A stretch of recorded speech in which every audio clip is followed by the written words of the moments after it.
ስለ ዶላር ብዙ ተብሏል። ነገር ግን ብዙዎቻችን ዶላር ከምን ተሰርቷል የሚለውን አናውቅም።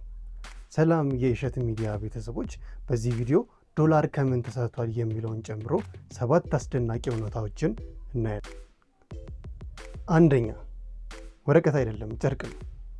በአስደናቂ ሁኔታ ዶላር ወረቀት አይደለም።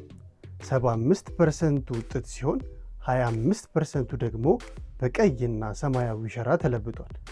ለዚህም ነው በማጠቢያ ማሽን ውስጥ ሳይጎዳ የሚወጣው። አሜሪካ ፎርጅዱን ለመለየት ስትል ይህን ገንዘብ ይፋ ያደረገችው በ80ዎቹ ነበር። ሁለተኛ፣ ቀለሙ ሚስጥር ነው። የአሜሪካ መንግስት ቀለሙ የሚሰራበትን ትክክለኛ ቀመር ወይም ፎርሙላ አልገለጸም።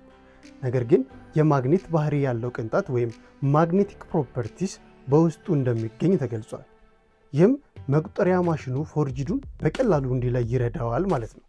አረንጓዴ ቀለሙ ልዩ ስለሆነ በቀላሉ ማንም መጠቀም አይችልም፣ በሕግም የተከለከለ ነው። ሶስተኛ፣ ለእያንዳንዱ የገንዘብ ኖት የሚወጣው ወጪ። $1 ቢል ለማተም 5.6 ሳንቲም ወጪ አለው። ይህ ማለት አስቡት፣ 1 ብር ለማተም 60 ሳንቲም ወጪ እንደማለት ነው። ምንም እንኳን $100 ለማተም 15.4 ሳንቲም ቢያስፈልግም። ከዚህ የበለጠ የሚገርመው ደግሞ 1 ኮይን ለማተም 11 ሳንቲም ማስፈለጉ ነው። ይህ ማለት ኪሳራ እንደማለት ነው። አራተኛ፣ የኢሉሚናቲ አመለካከትና ድብቅ ምልክቶች።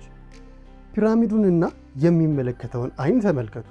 እነሱ እንደሚሉት ከሆነ ኢሉሚናቲ አይደሉም፣ ይልቁንም ያልተጠናቀቀ የአሜሪካ ህልም ይወክላሉ ይላሉ። ንስርና 13 ቀጦች ለጦርነት በተጨማሪ የወይራ አበባው ሰላምን ይወክላሉ ይላሉ። አምስተኛ፣ ዶላሮች ከምታስቡት በላይ ይቆያሉ።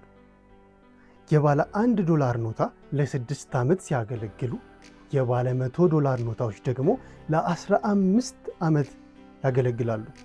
በየዓመቱ ከ4000 ቶን በላይ ዶላሮች ከአገልግሎት የሚወጡ ሲሆን እነዚህም በፋብሪካ ወደ ጨርቅነት እንዲቀየሩ ይደረጋል። ስድስተኛ፣ የ100,000 ብር ኖታ አለ፣ ግን ማግኘት አትችሉም። ከተሰሩት ኖቶች ትልቁ $100,000 ነው። ይህ ማለት በኢትዮጵያ አሁን ባለበት ምንዛሬ ባለ 13 ሚሊዮን ኖታ እንደማለት ነው። ሎተሪ በሉት። ይህ ኖት በ1934 እንደ አውሮፓውያን አቆጣጠር ለባንክ ልውውጥ ብቻ ይጠቅም ነበር። ሰባተኛ፣ ዶላር በባክቴሪያ ተሸፍኗል። ጥናቶች እንደሚያሳዩት ዶላር ከ3000 በላይ ባክቴሪያዎች ተሸክሟል፣ ከቆዳ ሴሎች እስከ ምግብ ቅሪቶች።